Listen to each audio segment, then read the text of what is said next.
Fala, aventureiros espaciais, Rodrigo aqui trazendo pra vocês mais um review de Skeleton Crew, dessa vez do quinto episódio da primeira temporada. You have a lot to learn about pirates. Vocês têm muito a aprender sobre piratas, né? Episódio esse dirigido por Jake Schreier e o roteiro não foi escrito pelo John Watts e pelo Christopher Ford. Foi um outro cara que roteirizou esse episódio, né? Mas vamos lá. O episódio já se inicia em Atin, lá onde o Wendell trabalha, né? E a Numa, que é a mãe do Neil, chega com um dispositivo pedindo para que ele roube o código de acesso da barreira. Porque, tipo, eles precisam dar um jeito, né, de falar com as crianças, de trazê-las de volta. O Wendell fica meio assim, mas pega o dispositivo, né, conecta lá no terminal dele.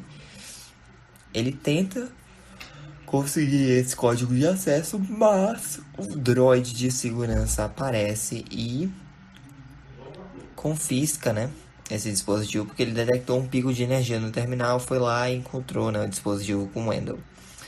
E aí a Farah, ela pede para que o droid delete isso da memória, esqueça esse incidente.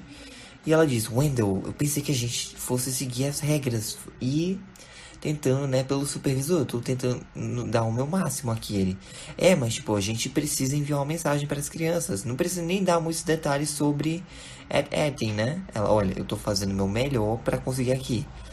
E o Wendell diz: olha, é o seguinte, tem alguma coisa errada, o supervisor não vai nos ajudar, a gente tem que fazer algo por conta própria. E a Farah, ela acaba concordando, né, com isso e pergunta o que ela precisa fazer. De volta agora para as crianças, né? Elas estão lá na Onyx Cinder junto com o Jod, que acabou de amarrar, né, o Smee.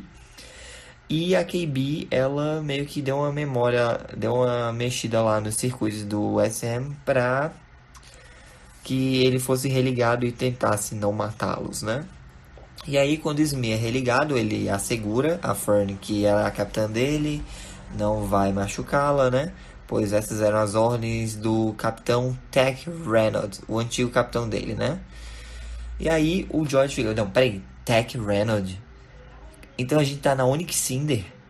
Simplesmente a nave do pirata mais infame que a galáxia já conheceu. As lendas dizem que ele estava buscando Ed Etten.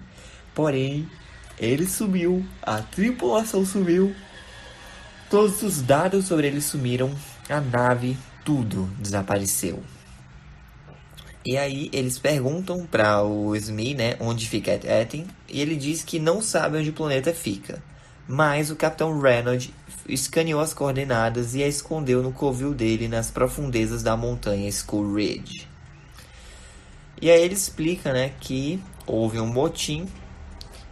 E aí houve uma briga lá entre o Capitão Reynolds e todo o pessoal da tripulação.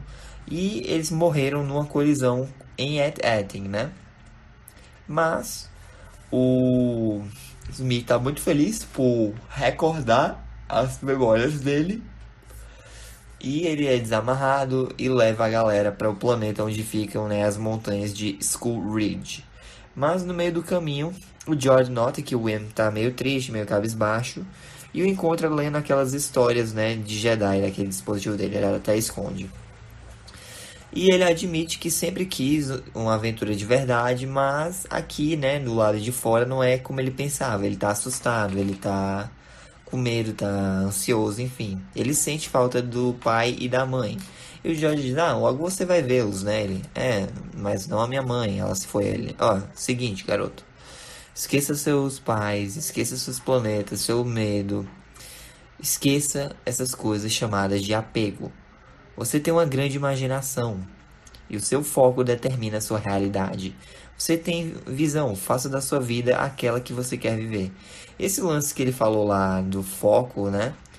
É a mesma frase que o Qui-Gon falou para o Anakin lá em A Ameaça Fantasma. O que levanta muitas suspeitas. Será que o George realmente não é um sobrevivente da Ordem 66?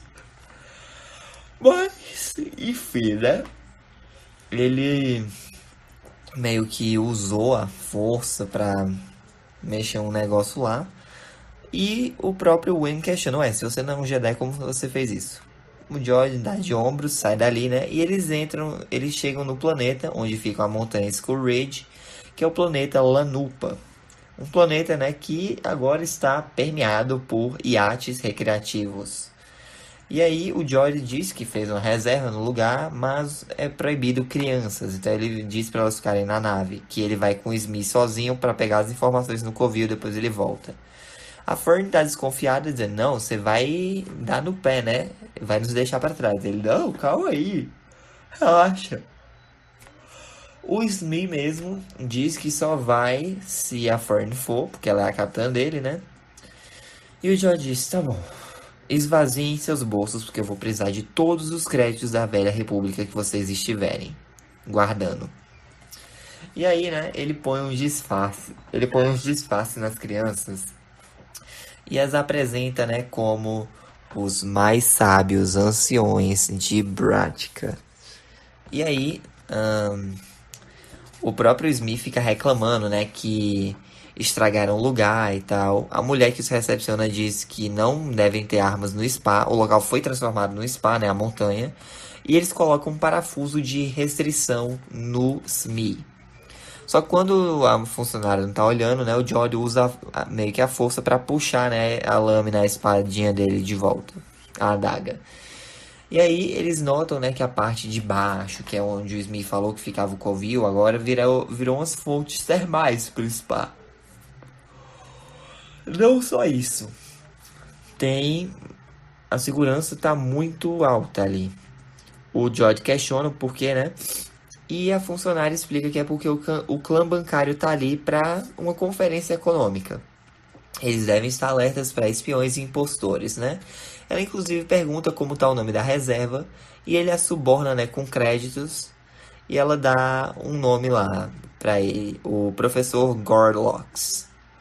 Inclusive a Fern fica meio que importunando ele. Aí ele quer saber, eu vim para relaxar. Faça um upgrade na suíte, dê do bom e do melhor. Ele vai dando mais crédito para ela. E aí, quando parece estar tudo bem, chega essa personagem aqui que diz: olha só, Dash Zentin, é você mesmo? E essa mulher é Pocket, uma caçadora de recompensas, né? Que reconheceu o Jod.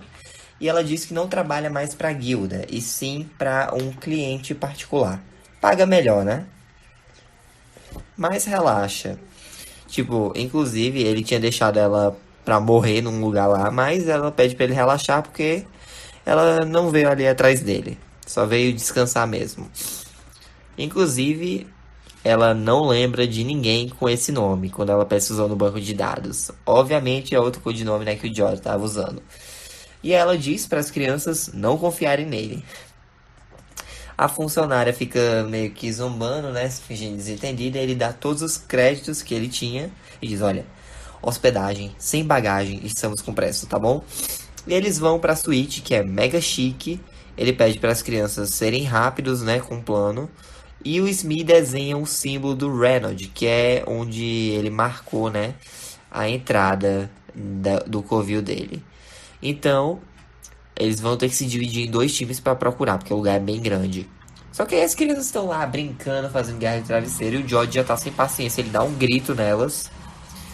E aí, tipo, eles resolvem se dividir mesmo, porque não tem muito o que fazer. Eles têm que chegar rápido antes que venha alguém mais querendo caçar uma recompensa deles, né? Porque provavelmente já tem alguma recompensa pela cabeça deles. E aí, beleza, tem dois times. Tem um time que vai para a área das fontes termais, que é a Fern, o Wem e o Smee. E aí, beleza. Inclusive, tem uma criaturinha, né? Que é um Trogloth. Ele tá servindo a um Hut. E essa espécie foi vista pela primeira vez no cassino de Cantobite em Os Últimos Jedi. Inclusive, se a gente olhar direitinho, dá pra reparar em alguns Moons do clã bancário tomando banho de lama, né? Durante a visita.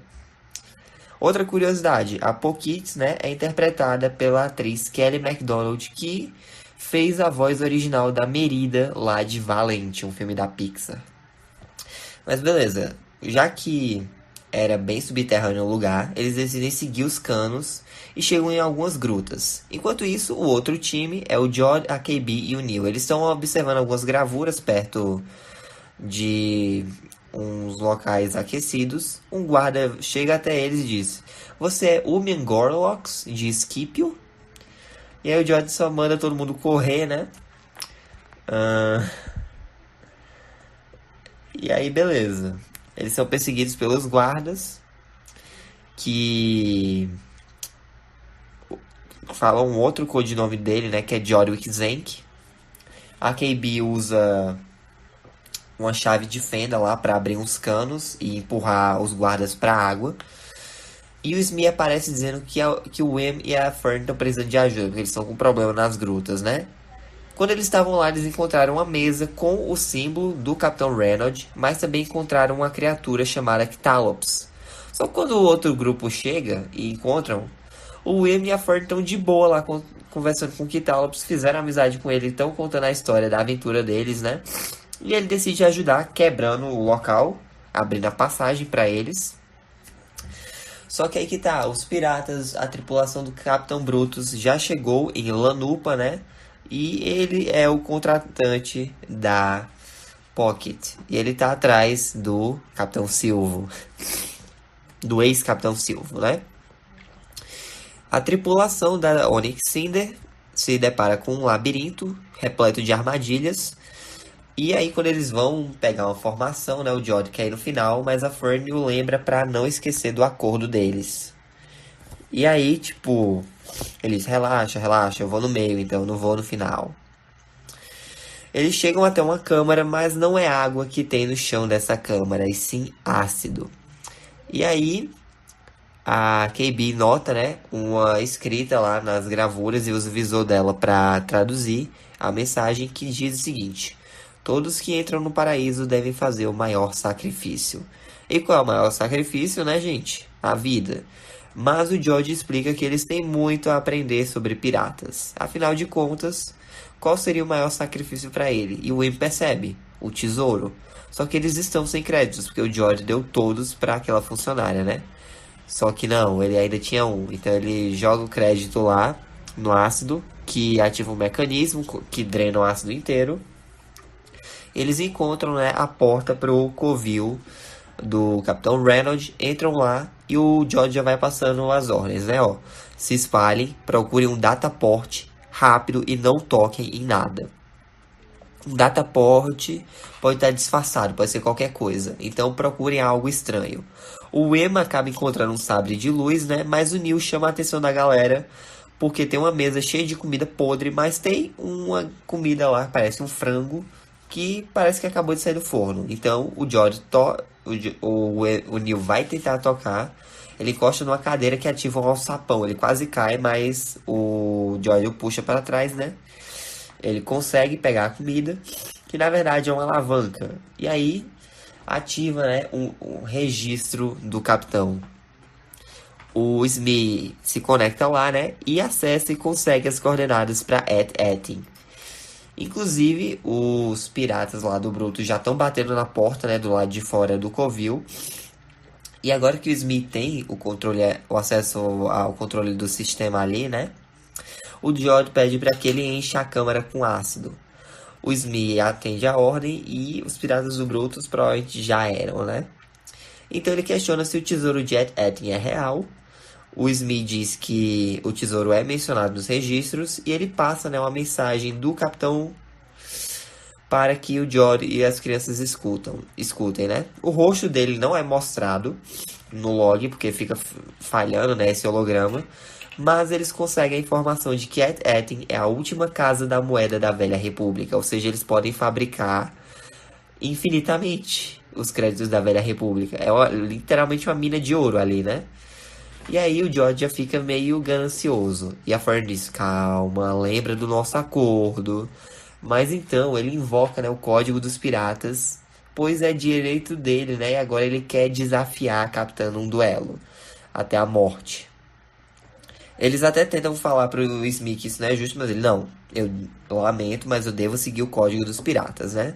E aí o George pega a faca dele e fica assim, pra Fern, renda-se e eu não te machuco. Ela até tenta atacá-lo, mas ele a faz de refém, né? E ela, tipo, não é justo você lutar contra a gente, você é um adulto, a gente é só criança. E aí o William pega o sabre de luz, vai ativar, só que ele ativou o sabre de cabeça pra baixo. Ele é uma criança, né? E aí, tipo, o momento tava bem tenso, ele recua, fica lá perto do Neil e da KB. E aí, a Fern acaba se rendendo, né? O George se torna o novo capitão. E a primeira ordem dele é que as crianças sejam levadas como prisioneiros acusados de motim. Mas antes que o Smee possa pegá-los, o William mexe lá num bagulho, num negócio do covil, que ativa uma alavanca, né? E eles caem pelo alçapão, provavelmente indo para algum calabouço, alguma coisa assim. Então o George usa a força, né, pra puxar o sabre de luz pra ele. E na hora que ele vai ativar, o episódio acaba. A gente só escuta o barulho, mas a gente não sabe que cor o sabre é. Muita gente teorizou que fosse vermelho, mas não. Quando o Emma acendeu, tava azul e, tipo, pra o sabre ficar vermelho, o George teria que fazer o Cristal Kyber sangrar, né? Que nem a gente viu lá com a Osha em The Acolyte. Mas é isso, gente. Essa foi a review. Espero que tenham gostado. Deixa um like, se inscreva no canal, ative o sino para não perder nenhum de novo. O próximo episódio vai sair dia 31 de dezembro. Mas eu provavelmente só vou trazer a review mesmo no comecinho de janeiro. Muito provavelmente na sexta-feira. Então é isso. Esse foi o último vídeo de Star Wars do ano. Tenham um ótimo ano novo. E eu vejo vocês ano que vem com mais reviews de The Acolyte. De Acolyte não, perdão. De Skeleton Crew. Falou. E que a força esteja com vocês. Oh, I'm gonna do this on my own. No point in blaming you, you did not know. Oh, I thought you were the one for me. That's why I give you everything.